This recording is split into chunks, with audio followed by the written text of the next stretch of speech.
Hey everyone, welcome to our Equitable Governance panel from the Poverty Solutions Summit. We're so happy to have you all attending and also our amazing speakers to learn about how government and our other public resources can better, use what's available to them to forward social justice and equity, right? So without further ado, I'm Zelalem Adefris. I'm the Vice President of Policy and Advocacy at Catalyst Miami, and I'm so happy to introduce our speakers. We have Erica Perry. Erica is a Nashville native, organizer, and movement lawyer who has worked across the state of Tennessee and in collaboration with movement organizations nationwide.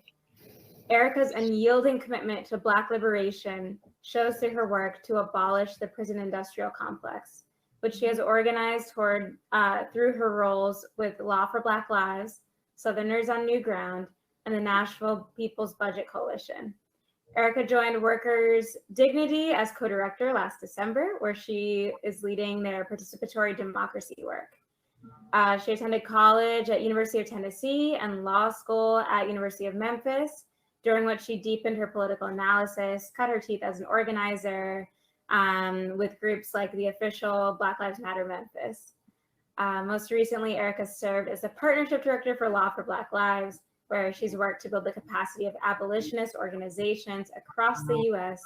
by providing technical assistance and guidance for strategic planning, legal and policy support, and campaign development. Erica, we're so happy to have you. Next, we have Melba Pearson.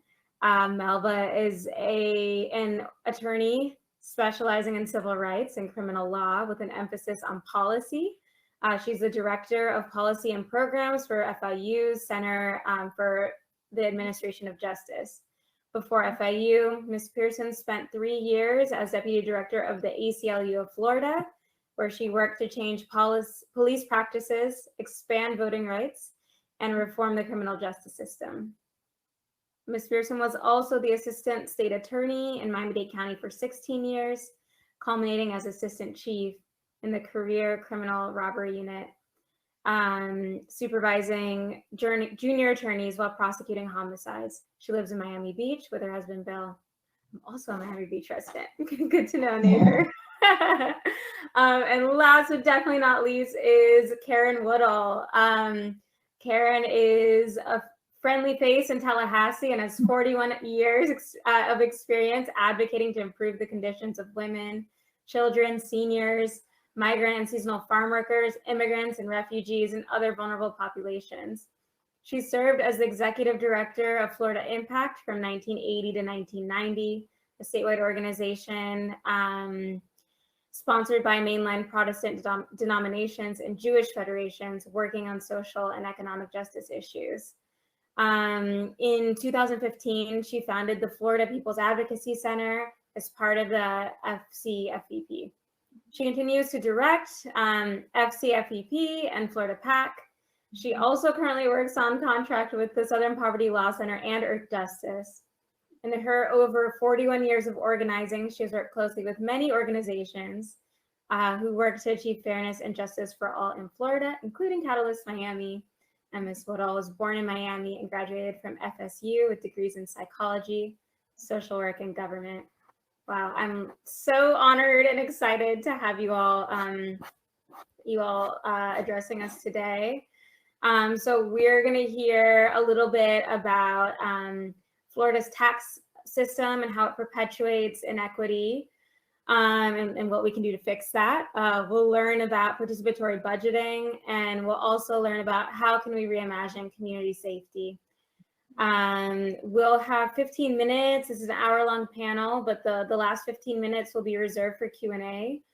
So please type your questions in the chat and we'll get to them. But without further ado, we'll start with our panelists, and I'll kick it off to Karen. Karen Woodall, can you tell us more about how Florida's current tax system perpetuates inequity, white supremacy, and poverty, and what reforms you think are needed? Sure. Hi, everybody. Sorry I can't see you, but I know you're out there. So it's good to be with you. Yeah, I'm going to talk about equitable taxation structures and what in the world does that even mean, and why does it matter? We all tend to focus on the budget and the budget process, how much money goes to education, housing, criminal justice reform, mental health, and we all know the answer to that question is not even close to enough. And we're constantly being told there's not enough money to fully fund really anything that matters in this state. The budget is reviewed every year, so we have an opportunity to talk about it. What cuts are proposed? Are they going to increase funding for the waiting list for persons with disabilities? Are they going to raid the housing trust fund? And a new budget is adopted every year. So that's looking at where the money goes. Our tax structure is where the money comes from. And that has much less scrutiny from any of us, and from the legislature for that matter. And in essence, it's how the money is raised to fund the programs that we all support. In Florida, it's raised from about 45 different sources, taxes and fees and all kinds of different things. And the statute, which I believe you'll learn more about tomorrow, in Florida, and so what we need to know in Florida is we're not a revenue poor state, but we constantly underfund everything. Florida's tax structure is ranked the second or third most regressive or unfair system in the nation, which means people with lower and moderate income pay a higher percentage of that income in taxes than wealthier people do. This is mainly because we are one of only 7 states that do not have a personal income tax in the state. And we're the only state that prohibits a personal income tax in our state constitution, which means it's pretty likely that we'll never get rid of that because of the process of doing that. So the majority of money that goes towards making up the state budget comes from our sales tax. In fact, about 2/3 of the budget is from sales tax, and that's mostly on the purchase of goods, of items. So why is that considered unfair or inequitable? Because a person making $12,000 or $25,000 a year pays the same amount of sales tax as a person making $100,000 or $1 million, and that makes it regressive. In addition, when our tax structure was created in the 1940s, we were an agrarian economy, and taxes mostly then were designed to be raised on the purchase of goods, like washing machines, cars, lawnmowers, stuff, things. Today, we are a service-based economy, and services weren't even thought about in the 1940s, so they were excluded from our tax structure, which would have made it a little fairer if we had those in there now. And on top of that, over the years, there's been a whole lot of exemptions from the sales tax that have been added by the legislature. Some of them are good. We don't tax food, medicine, rent, electricity, but many of them are there because a special interest lobbyist got them passed, and they serve a narrow purpose, but they take money out of our budget base.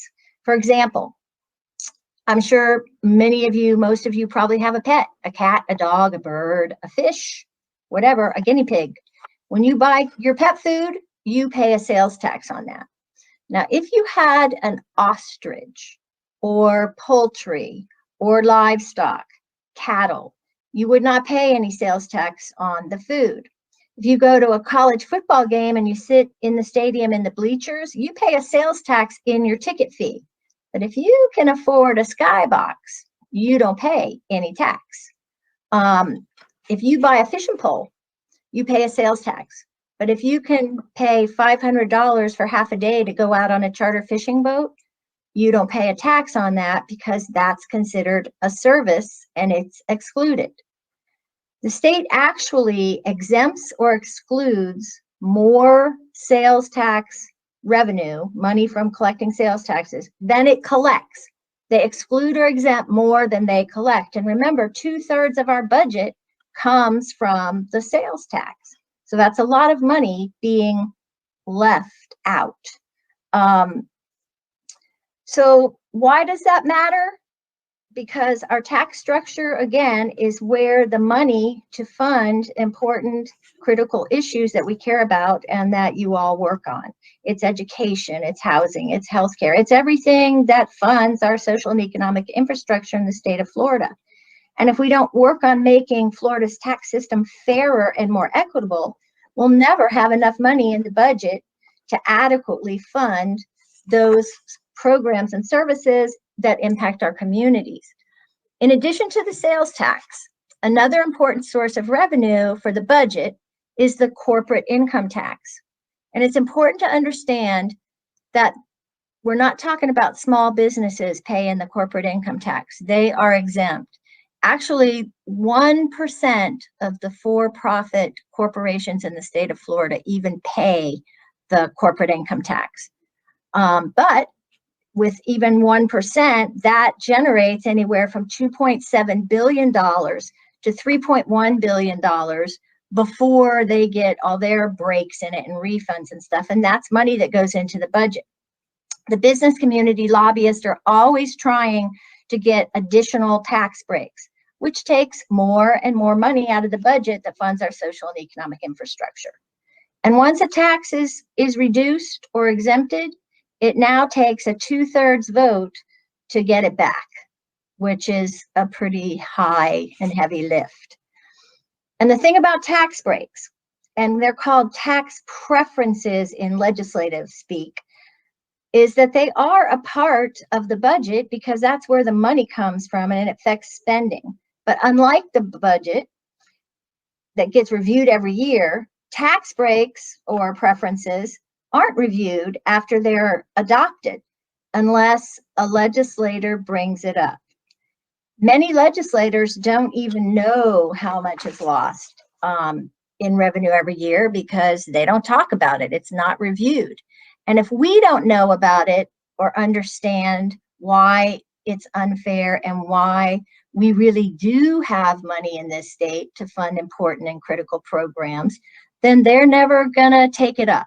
So it's critical that we learn about this. And while we're sitting in the budget or appropriations committees looking for that money for programs, the business lobbies over in the Finance and Tax Committee and the Ways and Means Committee asking for more breaks. And so we have to begin to change that narrative and be present in those committees. So tune in tomorrow to find out more about what can be done to raise revenue with a simple majority and what would take a 3/4 vote and what specific things that we can talk to our legislators about pushing to have done so that Florida can modernize its tax system, make it fairer, and actually raise the revenue that we need to fund critical programs. Thanks. Thank you so much, Karen. And it's not, even if we have the money, what we choose to spend the money on is also a big piece of that, like you alluded to. And so I'd like to pass it on to Erica. Could you explain participatory budgeting, what the process is, how it benefits communities, and some examples? For sure. And just thank y'all so much for having me. And also, I just really enjoyed Karen, your presentation. I'm over here like writing notes like, okay, I got to check Tennessee ranking. Right. And I know we don't have an income tax. And so I'm like, I know we probably ranked closely to y'all. So again, I'm Erica Perry. I use any pronouns. I'm at Workers Dignity, a worker center in Nashville. And my major work is participatory democracy. I'm also a member of the National People's Budget Coalition, where we are working to create a people's budget using participatory budgeting. And as a preface to really talking about or defining participatory budgeting, I really want to ground us in the moment we are in. I think it's important to name that because we know that for me, at least for me, participatory budgeting is a specific tool to get us toward a specific place.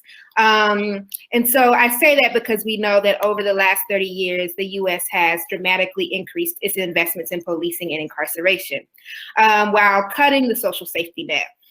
And of course, we know that as the budget item for policing and incarceration has gone up, we haven't seen the amount of money we spend on housing or education increase at that same level. And so we've seen, whether it's on the local level to the national level, and it's absolutely heartbreaking when you really think about it. We've seen elected officials strip away funds from mental health services, housing, youth programs, and food programs while pouring money into police forces, military-grade weapons, surveillance, jails, and prisons. And so we know that these investments, both because of our own experiences, but also because of the organizing and advocacy work we do, we know that it's devastated Black and Brown communities, low-income communities, where we find our people being criminalized by this system as we see our safety net being divested from. And so as a part of the work, when we think about participatory budgeting, we start from the premise, at least for me in my work, that budgets reflect our values, our morals, and our vision. And so right now, as we look across the country, and there are a few outliers, so we might look to Seattle right now, or LA in some instances, but in most parts of the country, elected officials, decision makers are obsessed with policing and caging Black people, Latinx folks, and cash-poor folks, right? From whether we look at like our state budget or our local budget, and even if we go to the federal budget, there's this obsession with policing and cages. And so we also see policing in jails and surveillance as a response to social issues that are created by this divestment that started to occur in the 30s from social safety nets. Or social services infrastructure. And so the problem is, and y'all know this because we were in the streets, right? Or we were doing some work to support people who were involved in uprisings last summer. Because we saw that the police departments and jails drain our budgets. In some places, it's making up 25% of the budget. 15% of the budget. And so if we're like budgets are our values, then what then are our values? If that is what our budgets continue to look like. And so we know that the vast majority of municipalities are spending massive portions of their budgets on policing compared to like small amounts of services. And so, you know, we looked, and I'll talk about it a little bit later, but we looked at our budget inside in Nashville and when I was working in Memphis, and we saw that actually the amount of money that they were spending on policing and jails was actually extremely high compared to what they were spending on housing. And that's a crisis because we know that in Nashville, and I imagine it's similarly in Miami, there's a huge amount of displacement and gentrification where people who are Black, people who are Latinx are being pushed out. And so we don't see that investment in actually making sure folks who grew up, who live in those areas are able to stay there. And so we see that we saw that the investment in policing looks drastically different than when we look at like investments in intra-community violence interruption or housing programs or even youth services, all things that have been proven to actually address harm in our communities. And so, and I just want to name that we think of this as like problems that maybe occur in the South, but it's not true. It's the same in New York. It's the same in Chicago. It's the same in DC. This is not something that just happens in Tennessee or Atlanta. And so we, you know, in talking to community members, you know, oftentimes when we think about like, what does a good day for you look like? What do you actually think is a way for us to address harm, right? To address crime in our communities. And folks will talk about health services. We'll talk about youth programming. We'll talk about housing and transportation, but our budgets simply don't reflect that. And so when we think about that, we're like, actually, why don't our budgets reflect that? I mean, it's for two reasons. One, because we've elected the wrong people, and hopefully we can talk about that. But two, because community members, people who are most impacted when the budget doesn't reflect our values or our vision, are not at the table, are not able to participate in the process, right? And oftentimes many of us, the only way we're able to engage in the democratic process or in our own governance, it's through the election process. And that's like once, and sometimes it's once a year, but many times it's every other year. And the truth is there are a number of us who can't even vote. So there are people who are being governed by elected officials they didn't get to vote on, and then two, aren't able to participate in a process to determine what their budget looks like. And so, one of the ways that I think that we can take back some of the power and create budgets that reflect like our values and what we hope for our children, for our neighbors, is through participatory budgeting. And so I just want to name that, before we define participatory budgeting, it's just important for me to name like the framework that we use, or that I use, is invest, divest. And I've been very clear. When we talk about participatory budgeting and participatory democracy, is not apolitical. It is for me, is a political instrument for us to invest in our communities, for us to take back power that has been extracted from our communities.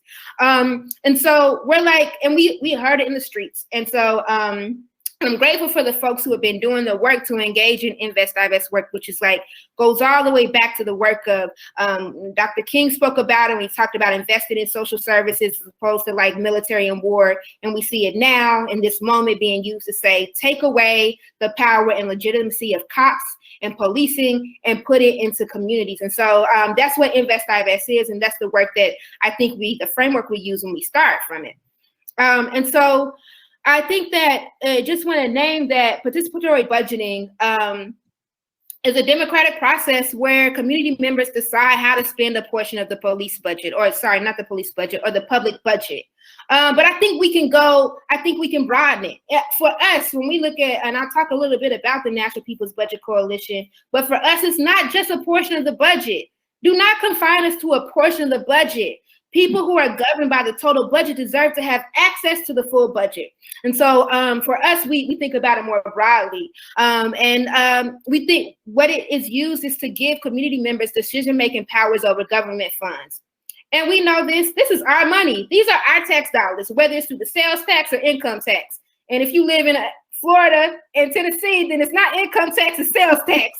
So this is our money that is being taken from us when we go to buy groceries, when we buy clothes, when we buy electronic items. This is our money, right? And it's being used to cage us, to police us, right? It's being used to enforce politics that align with white supremacy, right? And anti-Blackness. And for us, we know that that's not okay. For any of us who have values that are rooted in care and concern for each other, we know that that's not okay. Please don't use my tax dollars to harm my community. What I actually like to see is you use my tax dollars to educate people I care about, to educate my neighbor, to provide transportation for people who would like to use the bus, for healthcare for our people, right? And so we think about participatory budgeting being a place where community members to come together to decide what our budget priorities are and put a number amount to it. And so, we first see participatory budgeting in Brazil, where it was used as an anti-poverty measure to help really reduce child mortality. And then, we see it be used throughout the country. And so I want to shout out the Participatory Budgeting Project, who has been equipping folks with technical assistance, toolkits, and tools, to get it implemented locally. And so to set us up, I want to talk a little bit about the National People's Budget Coalition in my last, I think I got 3 more minutes. And again, I just want to name that participatory budgeting is a political instrument.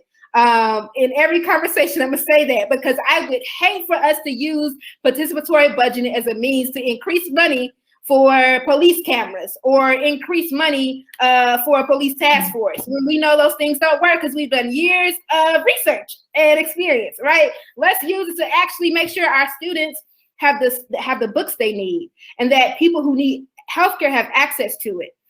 And do that and struggle together. And so I want to give a little example. And so I'm with the National People's Budget Coalition, and I want to talk about how we use participatory budgeting. And as I say that, I just want to say that there are 2 ways that we kind of think about it. There's participatory budgeting, in which you could get a ordinance passed locally or legislations passed in your state, where you say, well, the way that we're going to pass the budget is through participatory budgeting. We'll section off a portion of funds and we'll allow community members to decide how they use that money. And so they might say, well, we'll take $10 million and community members can decide that they use that money in whatever way. And usually it's like some community services or something like that. But then the other way that we've used it, because we're a little bit more radical, and when I say radical, I mean like this is Ella Baker, we're like, oh, we want to get to the root of the problem of like the way the budget looks. And it's both like there's an issue with power, who has power, who elected officials listen to, but also the other subjective matter of like how the money is spent. And so we wanted to use it to both determine how our money is spent, but also as a tool to really push and add some complexity to who has power in our city. And so for us, we started with creating we said we were going to analyze the budget, create a report, and educate folks on what the budget looks like. And so we looked at the mayor's proposed budget, and we created a report that we dispersed to community members to really articulate what the budget looked like. And so, and had graphs that showed actually the mayor, again, is invested in policing, surveillance, and caging, and not housing. And that's devastating because in Nashville, last year, we not only were experiencing COVID, but we also had a tornado. So many of our communities were devastated, and yet and still the budget did not reflect community members' desire to actually recover from that. And so a part of that, we created our report, and then we engaged in political education because we said not only do people not understand the budget because it's often a process that our people don't have access to, but also we wanted to talk about what we mean by defunding cops and cages, what we mean by that, right? Because people are, it's jarring, right? And so we're like, actually, this means that we invest in things like alternatives to policing, which includes violence interruption, which has been proven to work. And then one of the most exciting parts of our campaign was we turned people out to the budget hearing. And because the budget process is so alienating, it's so limiting, and so few people can participate in it, like we crashed the meeting. And so we were on the phone until like 2 or 3 o'clock in the morning with people calling in saying defund cops and cages, right? And city council simply was not prepared for that because nobody, right, had ever participated. Actually, I'm gonna say Karen, because you mentioned the business class actually participated in the budgeting process. Mm-hmm. But community members, everyday working class people hadn't been able to participate in that way. And so we really saw us start to rethink around what budgeting looks like.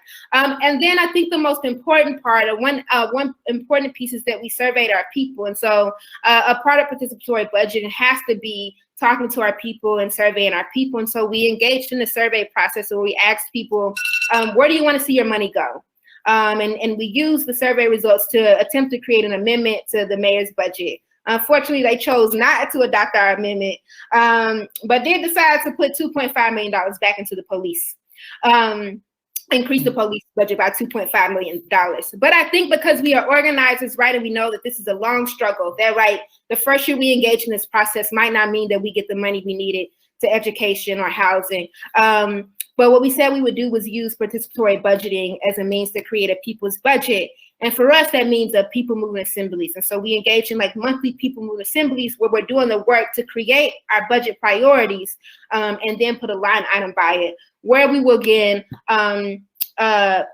try to encourage elected officials to adopt our budget. And so I think that's just like one example of what it's looked like from the work that I've done. But I think that it could be an amazing organizing tool, right? A tool to build power and to change the material conditions of our people. And it's a struggle that we have to be in, right? That we have to commit to for a while. So I'm grateful to continue talking to people about it. And thank y'all again for having me. Thank you, Erica. I was glad I was on mute because I kept going like, like the whole time. I really felt that in my chest. We were doing very similar work last year in Miami-Dade County. So definitely want to connect around that. So with no further ado, and I think to carry on the thread of the conversation, I'll pass it to Melba. And my question for you is, can you tell us how we can reimagine community safety in a way that's healing, restorative, community informed, and centered?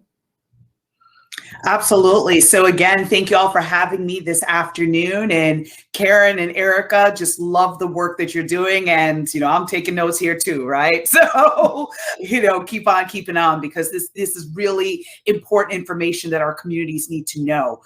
So I'm going to center this with actually a quote that's been attributed to now President Joe Biden. And he said, "Show me your budget and I'll tell you what your priorities are." So to kick it old school, I'm from New York, is like, put your money where your mouth is, right? So when you look at a budget and you see that the emphasis is placed on policing and jails, well, you're going to end up seeing more of the same, as opposed to addressing the underlying drivers of crime and understanding what our community needs, as opposed to basically literally putting Band-Aids on gunshot wounds and wondering why we're not seeing any improvement. So as I explore how we can reimagine the criminal justice system, I'm going to speak to my own experience having been a prosecutor.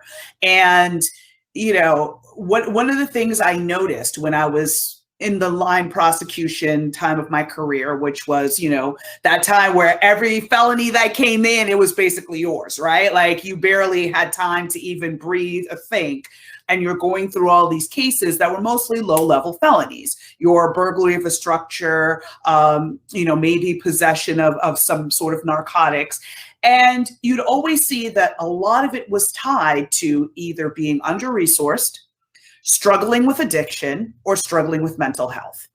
Very few times you may see, kids being silly, that sort of thing, but the vast majority of the cases had to do with one of those three aspects. And I remember this moment distinctly when I was working through one particular case, and I had offered a plea to the defense counsel. We had come to an arrangement, and part of the plea was going to include drug treatment while the person was incarcerated. Because my thought process was, listen, you can't, if you don't address that issue, as soon as you get out, it's going to come back, right? So let's use that time to kind of address that issue so that you're in a better position when you're released. And I remember as we were pronouncing the plea, the person who represented basically the state with regards to corrections and all of that was like, "Oh, Ms. Pearson, that program got cut with the budget cuts that were put in place by Governor Scott." And yeah, I'm gonna name him too. And I was like, "Oh, okay, so what's my other option with regards to this person?" And they were like, "There isn't any. Like, when they get released, they can go to drug treatment." And I'm like, "But that's not going to work." And so that triggered me to, at that time, okay, let's kind of reimagine what this could look like. But one issue that I had followed throughout my career is that these funds get stripped away during times of financial crisis. But then when we're quote unquote flush again, right? When we're not in a recession, when we're not in, for us, for some people call it a recession, for us it may end up being a depression.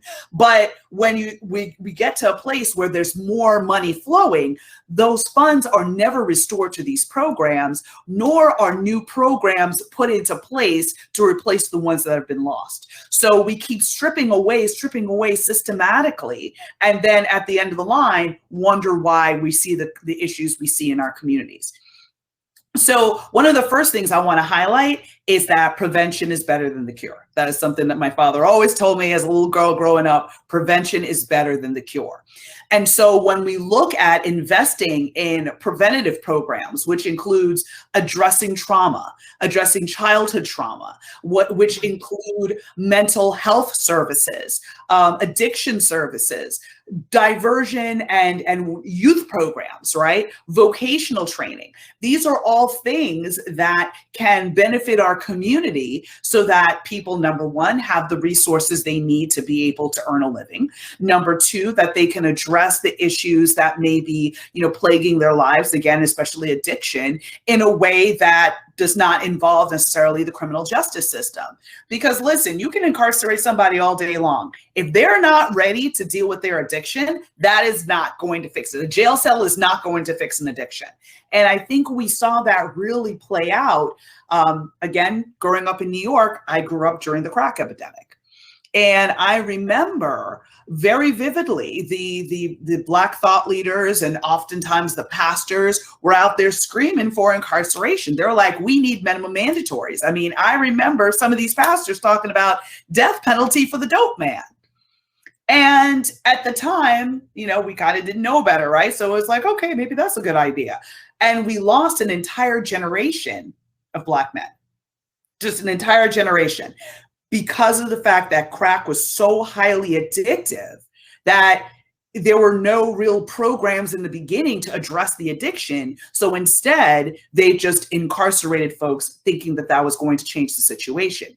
It didn't. What eventually changed the situation is that, again, public education, so less people were inclined to even try, you know, crack cocaine, and, you know, folks just kind of became more involved. And truthfully, I think the drug just kind of fell out of fashion, which is why we ended up, you know, seeing what we're seeing. But if you compare that to the treatment around the opioid crisis, now the complexion of those impacted were very different, right? If you look at crack cocaine, I'm sure many of us, and maybe I'm telling my age, but remember the interview with Whitney Houston, I think it was on Barbara Walters, where she was like, oh, crack is too cheap for me, right? Like there was like there was a stigma attached to that, right? That's something that only poor people and poor Black people did. That this is not something, you know, if you're fancy, you do cocaine, right? So you looked at the way the two drugs were treated, and what resulted was crazy minimum mandatories for crack, but for the same drug, just in a different form as cocaine, the minimum mandatories weren't as severe, right? Or weren't in place at all. And now fast forwarding to today, we look at the treatment of the opioid addiction crisis, right? And again, similar entry points, but at the same token, it's like, wait a minute, this is a public health crisis, right? Crack was a public health crisis. And so are opioids, right? But again, it's when you have people in power, the lawmakers, who look at the folks who are suffering, and it could be their sister, it could be their cousin, it could be their brother, it could be their mom, right? And so they treat it differently, as opposed to those people in the inner city, I don't know what they're dealing with, let's just cage them, right? So I think we not only have to get our minds right with regards to our elected officials, we have to get our own minds right and make sure that we're not advocating for our own demise. And I think unknowingly, many people advocated for those more restrictive measures, thinking that it was going to help the community, and we realized it didn't. So now let's learn from those past mistakes and make sure that we're advocating in a way that's consistent with restoring our communities rather than destroying. So prevention is better than the cure. Now let's talk about schools, right? So we, in Florida, we passed a sweeping bit of legislation in the last 2 years as a result of the tragedy that happened at Marjory Stoneman Douglas, so at Parkland, right? So it now is talking more about mental health and, you know, talking about hardening of the schools to a certain extent and adding more policing and all of that. And that's problematic in some ways, right? Now, the Parkland tragedy really, you know, launched the issues of school shootings into our consciousness. I think this is one of the bigger ones because of the fact that, like, I remember Columbine and all the other ones, but this is where social media really played a huge role.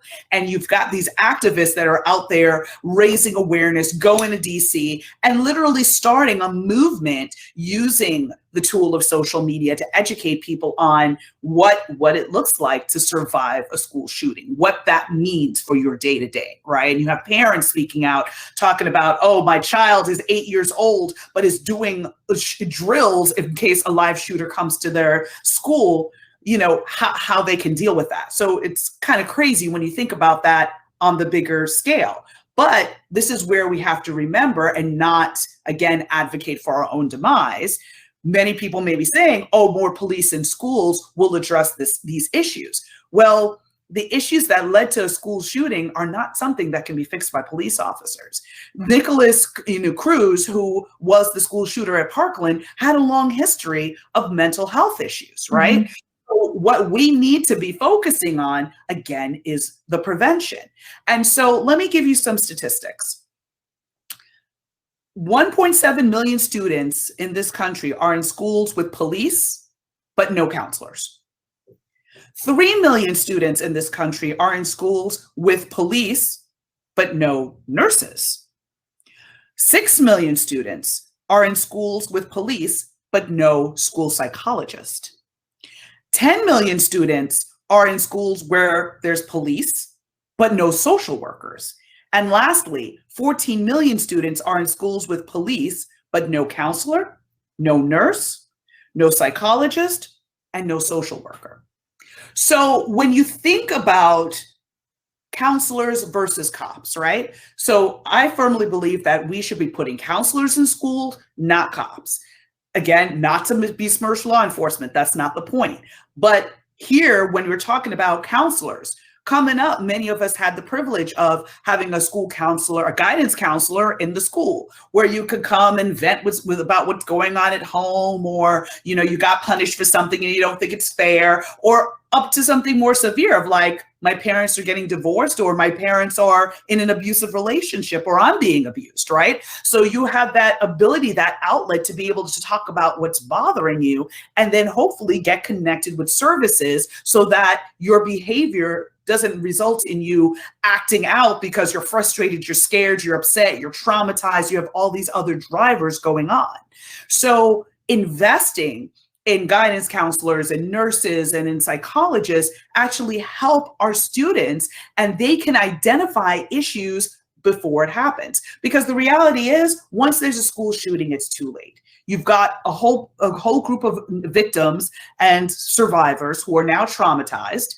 And one thing that I like to say is the defendant of today was the victim of yesterday. The defendant of the day today is the survivor of tomorrow. There's a lot of interweaving between those two viewpoints in a way, because that trauma could result in you hurting someone else, or you end up witnessing trauma and you end up hurting someone else or yourself. So let's prevent the crime altogether so that we don't have to worry about survivors and the trauma and all of that, right? And have to push someone through the system, because families already have been broken by that point, right? So there's that aspect. And I think we have a very clear indication of what can go wrong with police in schools in Osceola County, where there was a young woman who was slammed to the ground by the school resource officer to the point of unconsciousness. Right? You have the little girl in Rochester, New York, who was pepper sprayed. And as she's crying and the officer tells her, stop acting like a child, she's like, I am a child. So again, these really highlight why it's important to be investing more in the mental health and mental support side of things for our students, rather than pushing this towards law enforcement, because they're not necessarily equipped to handle this. Touching on some other things that have been mentioned, the economic drivers. So first off, people with a criminal history should be able to get jobs, good paying jobs, right? We have to get our mind around the whole, oh my gosh, if someone has been justice involved, they can never be a good employee and I'm too afraid to hire them. That's part of the problem.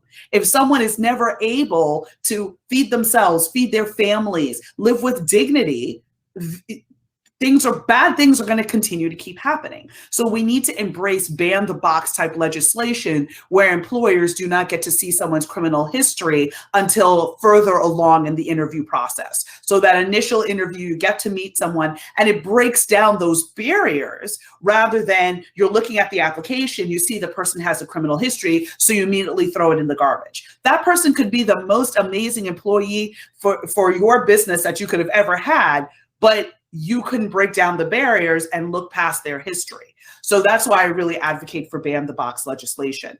Looking at policing, because I already see that I'm creeping up on time, but because I literally could talk about this all day. But when we talk about policing, we should be reimagining sort of along the lines of what the Cahoots program is doing in Eugene, Oregon. I believe they're presenting tomorrow, so that'll be a great opportunity to learn more. But reimagine what happens when we call 911. Right now we call 911 and it's like police or fire, right? Police, fire, ambulance. It should be police, fire, ambulance, mental health. So that way, if someone is having a mental health crisis, it's not the police responding, it's someone who has expertise in mental health concerns. So whether it be a social worker, whether it be a nurse, a psychiatrist, psychologist, come out to respond to a scene and address what's happening. Maybe the person needs medication and they can de-escalate the situation rather than escalate it. Same thing if someone is going through an episode with drugs, with narcotics, right? Again, is that necessarily something for the police, or should they be taken to a facility to be able to work through the episode that they're having and get the care that they need? This is not a particularly unique idea. It's been happening in the Scandinavian countries forever. I believe it's either Sweden or Norway has like a mental health like ambulance that responds to these types of concerns with an orderly, with a nurse, and with a psychiatrist. It is fully equipped with medication, and they can literally take care of whatever's happening on scene rather than even necessarily having to transport them, but they have the ability to do so. Law enforcement is not involved in that at all. Their focus should be on, clearing shootings and homicides and solving, sexual assaults, those types of things, rather than responding to a call where somebody is experiencing homelessness and really needs a shelter rather than a jail cell for a night, which still does not solve the underlying issue of being unhoused. Lastly, talking about prosecution and the role of that, I am doing a lot of work around data in prosecution where prosecutors' offices can look at their cases over the course of the last few years and look at patterns, look at trends. Are you seeing too much of one particular type of crime or too many of a particular type of arrests? What zip codes are these coming out of? And then advocate along with other stakeholders to make sure that you're centering the needs of the community, but also getting resources to them so that you can address some of the drivers of crime, the economics, the lack of proper transportation, the lack of diversion programs, or addressing some of the violence interruption programs that have been successful around the country, those types of things. So definitely using that. And then lastly, people get really caught up with the whole defund the police, because that's been now spun as, number one, something that's socialist, number two, something that's all or nothing. That if you take any money away from the police budget, if you're, God forbid, you're being sexually assaulted or you're being, murdered, you're calling 911 and you're going to be placed on hold. That is not even remotely accurate. What we're talking about is taking some money from the police budget to basically prevent crime, right? So that our communities would be safer and we have less people that have been victimized or are survivors of crime. So I'm going to leave it there for now, but basically we have to be very educated about what our community needs and need to be very specific. Oh, one last thing. I do have to talk about this. We have HB1 and Senate Bill 484. And in that bill is listed as the anti-protest, anti-mob bill.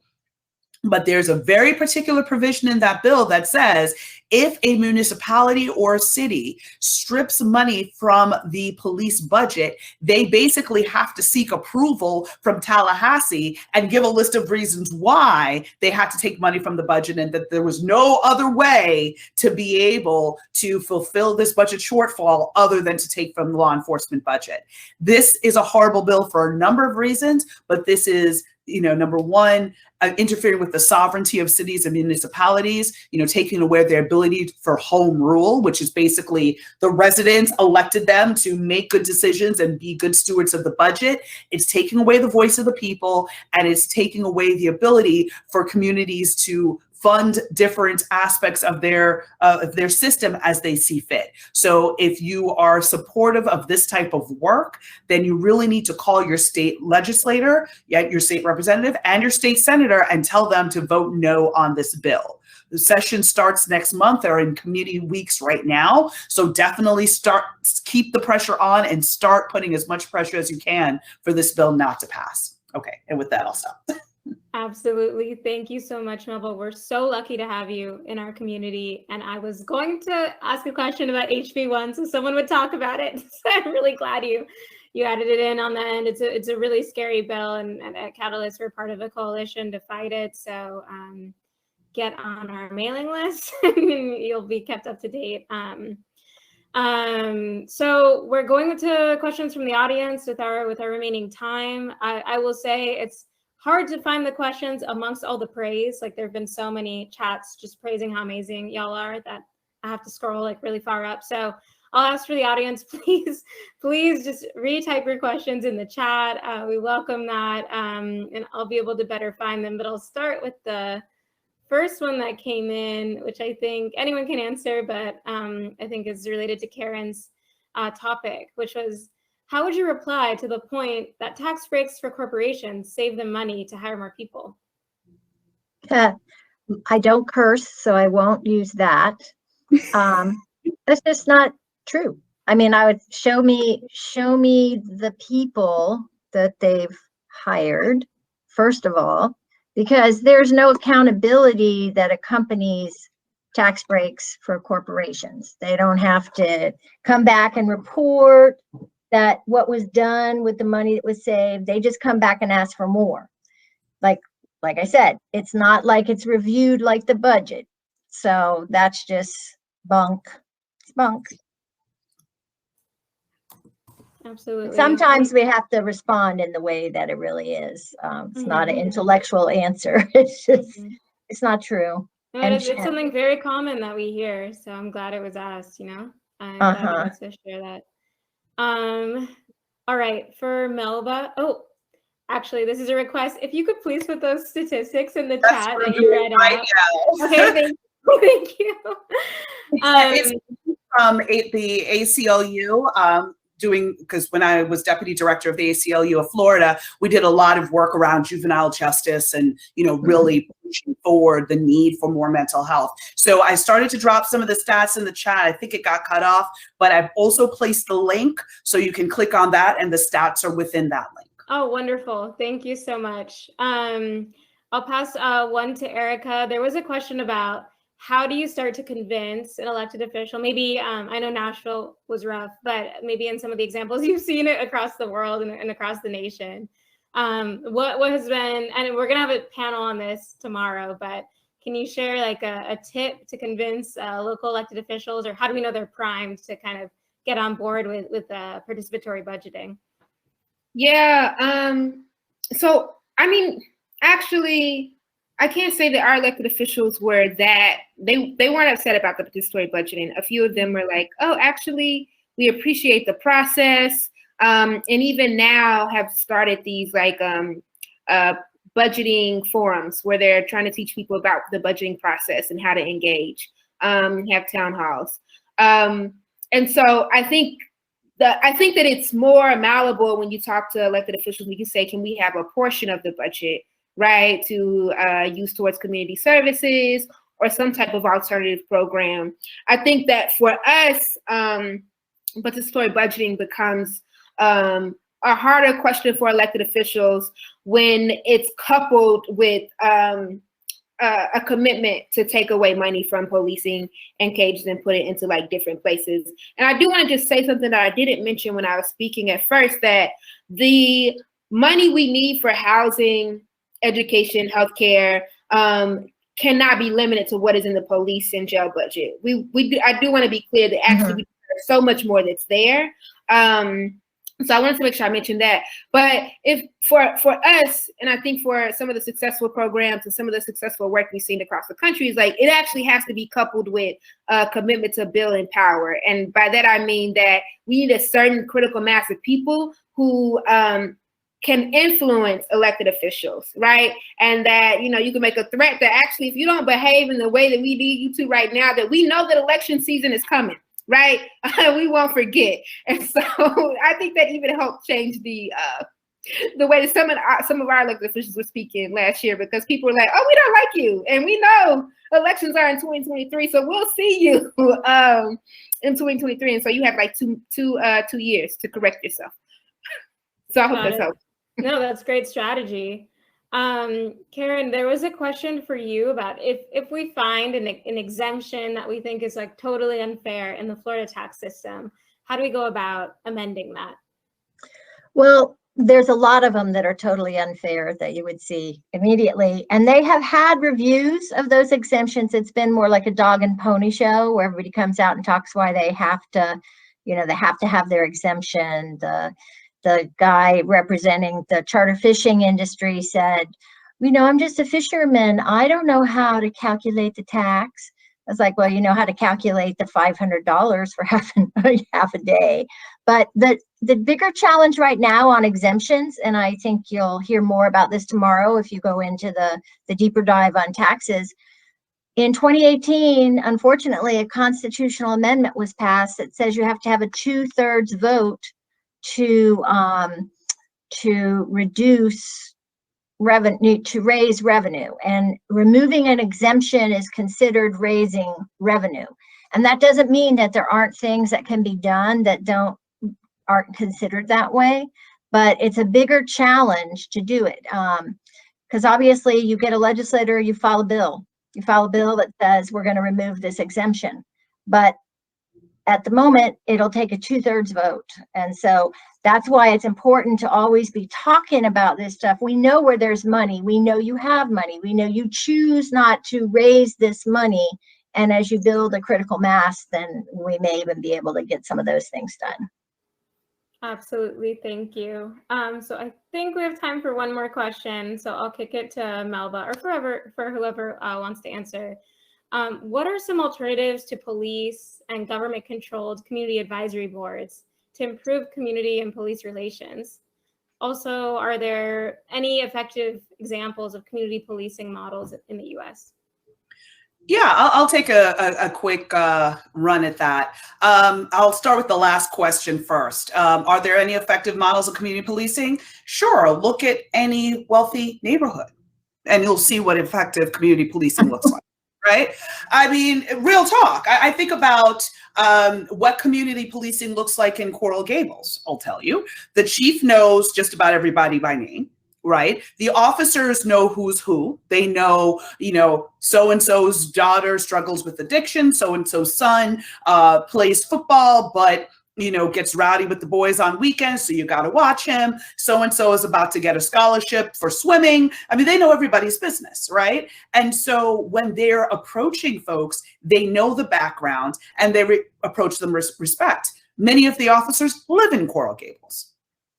Right? So when you have the situation where you've got police officers who, again, when I was a prosecutor, most of the Miami-Dade police officers lived in Broward County or even as far as West Palm, right? Because they were like, we don't want to live in this community. So when you have officers that don't feel part of the community that they serve, that is going to influence how people are being treated and how situations get de-escalated or escalated. So that's, one aspect. And then with regards to looking at how that we can improve relations, well, first of all, I think it's going to have to fall. And I think I saw a question in there about philanthropy. I think that different philanthropic organizations need to fund community organizations that are already doing that work, grassroots organizations, because power seeds nothing without demand. And those who have the power aren't going to just be like, oh, you know what? You're right. The community should truly work and do the community advisory boards without us appointing people to it or trying to manage the process. That's not going to happen. So we have to take that power by making sure that community organizations that are grassroots in nature and doing good work and engaging each and every day get the funding they need so that they can survive, thrive, and continue to impact more lives in a positive way. Absolutely. Real talk.